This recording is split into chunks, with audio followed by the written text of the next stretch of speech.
Hello everyone, I'm Jan Angel, your 26th District State Representative. Thank you for joining me on Legislative Update.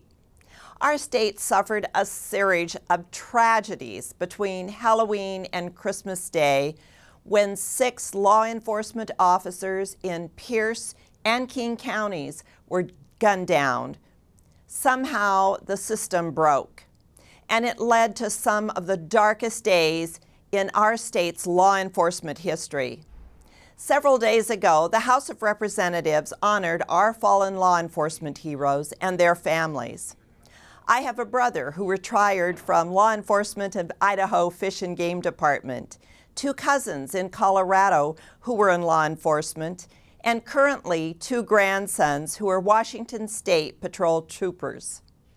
Because I have family in law enforcement, I was asked to speak to the resolution on the floor of the House of Representatives. The stories that they share with me have been everything from worrying about fixing someone's car, a woman whose car is on the side of the road who may have children with her, and getting them back on the road safely, to George telling me a story about how he held a man in his arms and talked with him and prayed with him while he passed.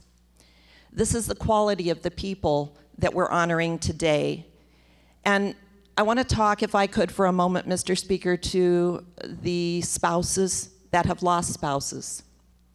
I lost a spouse to a gunshot wound, and I know the feeling of the loss in a family, of a spouse and a father. The only thing that fixes that is time. And each day it becomes a little easier to where you actually work with the joy they brought to your life. So as each tough moment that may come forward with you and will come forward, think about the joyful things and the time you had with them. Because at the end of the day, they went home, but not to the home they were used to. And it left a void in the home you now still live in. Mr. Speaker, we thank these officers who are out there every day allowing us to be safe in our homes, and we give thanks that they are there. I strongly support this resolution. I ask your support of this resolution in honor of those that have fallen and in honor of those that are still out there protecting us. Thank you so much. I have an incredible amount of respect for our men and women of law enforcement. I am glad the legislature is taking steps to fix the system and help protect our protectors. Speaking of respect, I believe when the voters made a choice on their ballots, their decision should be respected by the legislature. Last week, the Senate introduced a bill to suspend Initiative 960, which voters approved 2 years ago. I-960 is the measure that requires a 2/3 vote of the legislature to increase taxes. If the Senate bill is adopted, it would allow the legislature to increase your taxes with only a simple majority. Number 1, we don't need tax increases. We need to set better spending priorities in the budget. Number 2, this goes against the voters' wishes, and I will not support it. It's not the only measure passed by the voters that the legislature is ignoring.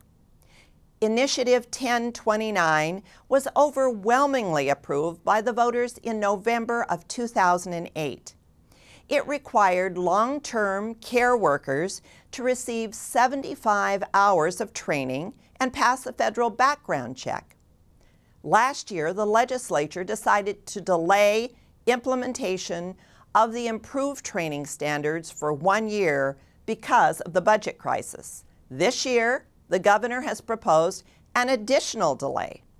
That means the standards would not go into effect until 2012, 3 years after voter approval.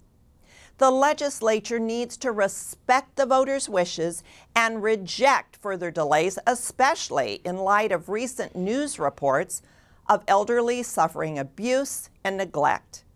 We need to ensure quality care for seniors and people with disabilities. Thank you again for joining me on Legislative Update. I'm State Representative Jan Angel.